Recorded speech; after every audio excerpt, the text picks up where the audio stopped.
Saudações, pessoal. Estamos de volta aí depois de algum tempo descansando, né, nesses feriados do fim de ano. E eu gostaria de começar o ano mostrando uma coisa antiga aí para vocês, tá? Então vamos falar um pouco sobre TCC, né, o trabalho de conclusão de curso que a maioria das universidades aí tem, né? Quando você vai concluir o teu curso, a tua graduação, você desenvolve um trabalho maior para mostrar o que você aprendeu em determinada área, né? Então é um trabalho de encerramento mesmo. Na minha época, quando eu fiz a graduação em 2009, 2010 que eu terminei, né? Eu desenvolvi uma ferramenta e implementei bastante coisa, né? Então o meu trabalho foi aplicado, ele foi um trabalho de implementação.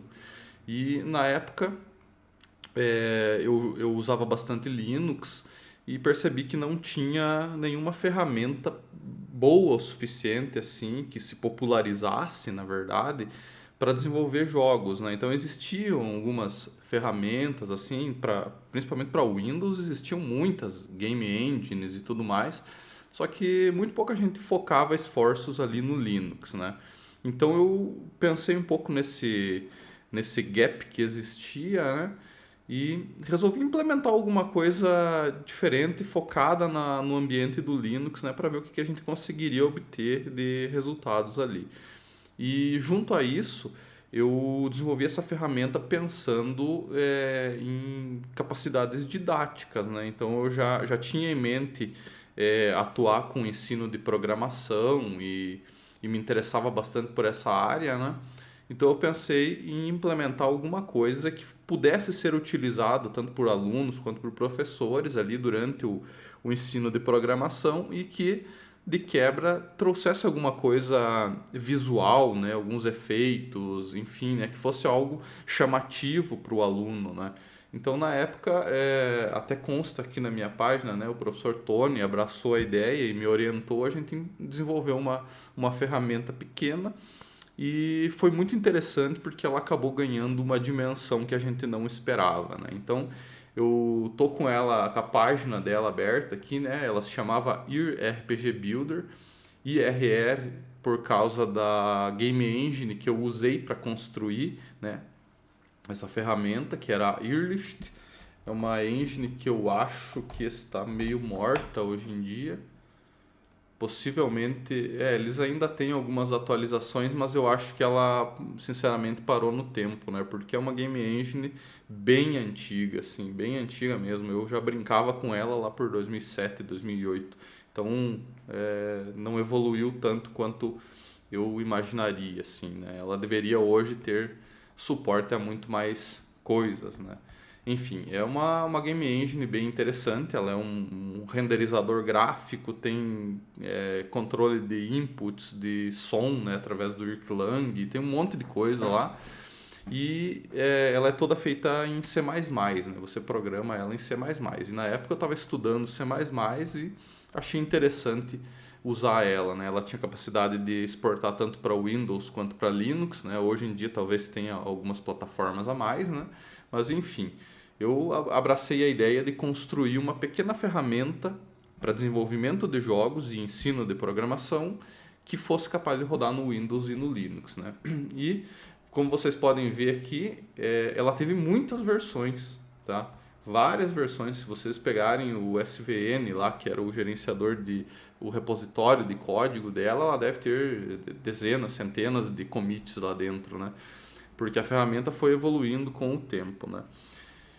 Então, essa ferramenta, quando eu terminei a minha graduação, ela tinha algumas funcionalidades e era bem simples, assim, para assim dizer. Eu gostaria de mostrar um pouco do que ela era capaz de fazer. Ela tem até o mesmo pacote, tem dois executáveis, um para Linux e um para Windows. A versão Linux eu confesso que eu não consegui fazer executar. Eu acho que na época eu usei alguma biblioteca que hoje em dia não existe mais, né? Não sei, talvez alguma coisa assim. Então era uma ferramenta bem simplesinha mesmo. Ela tinha capacidade de salvar os projetos, carregar e algumas coisas interessantes que eu pesquisei na época, que eu me interessava bastante, que era principalmente a geração de ambientes, né, em 3D, né? Então ela tinha coisas aqui, recursos para gerar automaticamente montanhas e lagos e coisas assim, né? Então você só clica com o mouse aqui e ele gera texturas, ele faz, isso aqui é um shader que faz essa interpolação, né? Então, na época isso aqui foi algo bem interessante. Eu costumava ler bastante os livros do Wolfgang Angels, que é um cara que é um mago dos shaders ali, ele trabalha bastante, pelo menos na época tinha muitas publicações nisso, né? Então eu lia bastante e me interessei em pesquisar e tentar implementar algo parecido e o resultado foi esse aqui, né? A gente conseguiu construir uma ferramentinha que ela permitia facilmente criar esses ambientes. Então, em segundos aqui eu consigo criar algumas montanhas aqui, colocar uma vegetação, né? Era tudo meio automático, né? Então, a ferramenta ela foi construída para ser simples, para um aluno que não entende nada de programação, a princípio, consiga criar um ambiente ali, né? Então, ele tinha uma função de execução aqui que o jogo iniciava, era bem simples mesmo, não tinha muitas animações nem nada, e ele funcionava como se fosse na jogabilidade do Diablo, né? Que você clica, o personagem anda para aquele lugar. Ele não conseguia passar por cima de montanhas e também não conseguia entrar na água, né? Isso era uma limitação que eu impus na época, até essa área vermelha que delimitava onde ele podia andar. E aí, uma das coisas que a gente implementou na época, pensando nessa ideia de usar a ferramenta como apoio, né, ao ensino de programação, foi utilizar uma linguagem bem simples, no caso aqui o Lua, né, que é uma linguagem brasileira, inclusive, para poder fazer alguns pequenos scripts e implementar algumas funcionalidades dentro, né? Então, por exemplo, aqui você coloca os objetos, tinha bem poucos objetos na época, algumas plantas, algumas coisas assim, né? E o script em si, deixa eu tentar abrir um dos caras aqui, ele, ele não tinha muitas funções prontas assim, mas ele trazia já algumas coisas básicas, né? Então, por exemplo, funções, eventos para quando o objeto for clicado. Deixa eu ver se eu consigo trazer algum diferente aqui, né? Ele tinha algumas funcionalidades até para implementar, caminhar aqui aleatoriamente e tal. Eu, para falar a verdade, eu não lembro exatamente onde que eu fiz isso, mas tinha. Acho que é na segunda versão do dessa ferramenta aqui, né? Então ele tinha, ó, aqui a questão do diálogo, né? Que é aquele script que eu carreguei. Se ele for clicado, se a resposta for verdadeira, mostra um diálogo ok, se não, mostra outro diálogo. Então, a ideia era fazer funçõezinhas simples que ele conseguisse, implementar um pequeno jogo ali, né? Então, aqui ele não estava nem com comportamento de caminhar ainda, então nessa versão estava bem simples mesmo, né? Você gostaria de falar comigo? Sim, né? Ok, vamos falar. Então, era só um diálogo simples, né? Então, ele tinha um começo aqui de uma funcionalidade de inventário para colocar itens, mas na época eu acho que eu não implementei, né? Então, era uma ferramenta bem simples e com um objetivo bem definido, que era ser uma ferramenta pequena que você pudesse implementar coisas dentro dela, né? E, posteriormente, a ideia é que isso pudesse ser utilizado para ensinar programação. E o que aconteceu na época? Eu terminei a minha graduação e comecei o mestrado, né? E quando eu comecei o mestrado, eu desvirtuei completamente dessa área e acabei trabalhando com outras coisas. Ainda continuei lidando com 3D e tal, só que a minha dissertação foi totalmente em outro assunto, né? Então, esse projeto, acabou que eu não tive muito tempo para lidar nele, e eu disponibilizei ele gratuitamente. Então eu, na época, coloquei ele no SourceForge, que era como se fosse o GitHub da época, né? Ele trabalhava com repositórios ali. Abri o projeto, deixei ele com uma licença MIT para qualquer um poder mexer e atualizar, copiar, vender, fazer o que quiser, né? Então, a partir dali a coisa começou a caminhar por si próprio. Então, o Christian Clavet, ele é do Canadá, um canadense mesmo, entrou em contato comigo na época e pediu acesso ao repositório. Eu liberei e falei, olha, o projeto é seu, pode fazer o que você quiser, e ele continuou. Então, não só ele, né, como outros, lá tem várias outras pessoas que trabalharam ali e foram fazendo updates na ferramenta, e ela saiu da versão 0.1 alpha, que eu implementei originalmente, até a 0.31, que é uma versão completamente diferente. Eu admito que eu não entendo basicamente nada dentro dessa ferramenta nova aqui, porque eles implementaram muita coisa nova, muita coisa. A interface mudou, as funcionalidades dela mudaram aqui, então eu até brinquei um pouco antes de gravar o vídeo aqui para entender como funcionava. Então ela começa sem nenhum terreno aqui, o grid é infinito, você cria um terreno, ele já vem bem maior.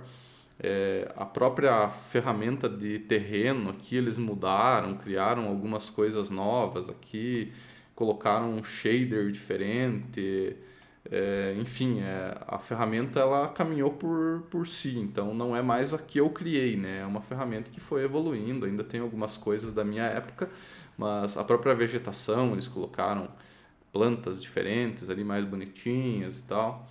A parte de edição de objetos aqui, eles fizeram com câmeras diferentes para RPG, para shooter, né? Seria um FPS.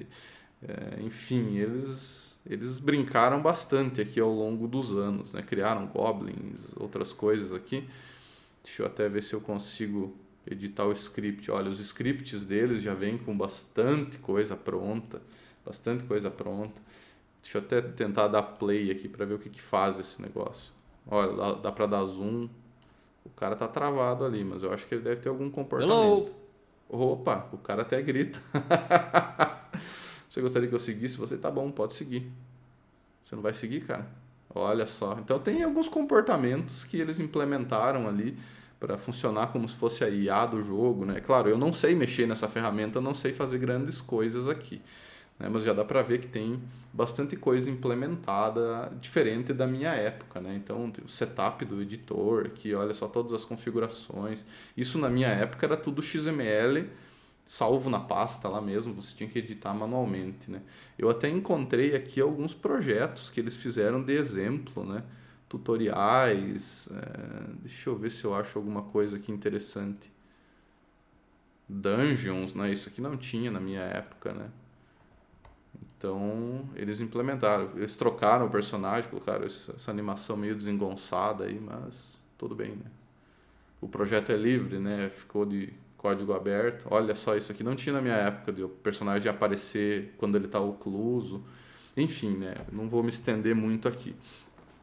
A, a ferramenta, então, ela foi evoluindo com o tempo, né? Só que ela parou também, né? Eu até encontrei aqui no SourceForge o status do projeto já está considerado abandonado, né? Porque ninguém mais está trabalhando em cima disso. E eu imagino que grande parte de terem desistido desse projeto foi porque a própria engine, né, a Earlist, ela já não tem mais a relevância que tinha antigamente. Então, ela era programada em C++, o código aqui para mexer nisso não é tão trivial, né? Então, alguém pode vir aqui e construir alguma coisa nela, mas para você colocar funcionalidades novas na ferramenta, você tem que entender C++, você tem que entender um pouco de OpenGL, que ela foi construída, enfim, né, exige um estudo bem maior, né? Então, apesar de tudo isso, né, a ferramenta ao longo dos anos, se você procurar no Google aqui, tem inúmeras publicações de todos os jeitos aqui, né? Então, inclusive algumas em francês lá que pelo fato do Christian ser do Canadá, ele falava francês, ele deve ter disseminado essa ideia por lá com os conhecidos dele, né? Inclusive essa ferramenta ela foi apresentada num evento lá no Canadá, onde tinha alguns cabeças grandes lá, né? Na época ele me falou que tinha stand até da Ubisoft no evento, assim, né? Uma pena a gente não ter fotos disso ou alguma coisa para relembrar, né? Mas enfim, a ferramenta ficou um legado aí de bastante coisa que foi trabalhado em cima, só que infelizmente hoje não é aplicável, né? É difícil você utilizar, como eu comentei com vocês, né? Baixar ela para Linux ali, já não tem as dependências, vai estar quebrado. As próprias animações e tal, hoje são bem ultrapassadas.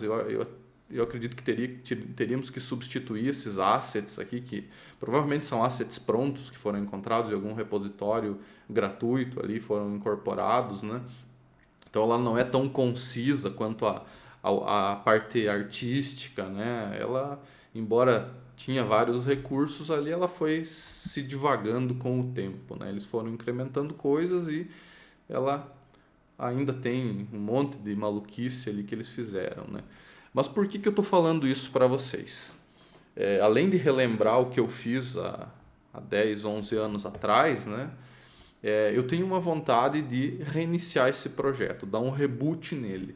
Só que usando tecnologias atuais e fazendo muitas coisas diferentes do que eu fiz na época, né? A ideia da ferramenta eu pretendo manter a mesma, que eu quero fazer ela simples de utilizar, que qualquer um consiga entrar lá e criar cenários rapidamente, prototipar algum jogo, alguma ideia.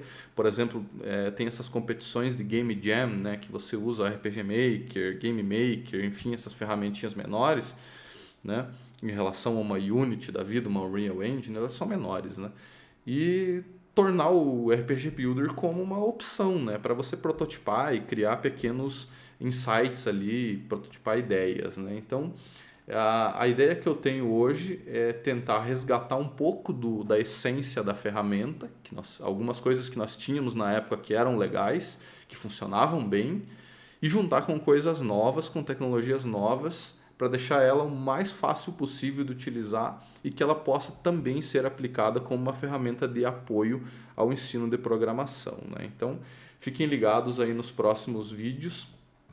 Se vocês quiserem saber mais sobre a ferramenta original, tem bastante material na internet, tem vídeos de reviews aqui, tem uma série de coisas. Eu encontrei até fork dela no GitHub, não sei, não tenho a mínima ideia o que eles fizeram depois, né? Mas enfim, tem bastante coisa relacionada a isso, só que eu pretendo, como eu falei para vocês, dar um reboot. Quero começar do zero, fazendo algumas coisas diferentes e implementando com tecnologia nova. Então fiquem ligados nos próximos vídeos aí que a gente vai ter novidades sobre isso.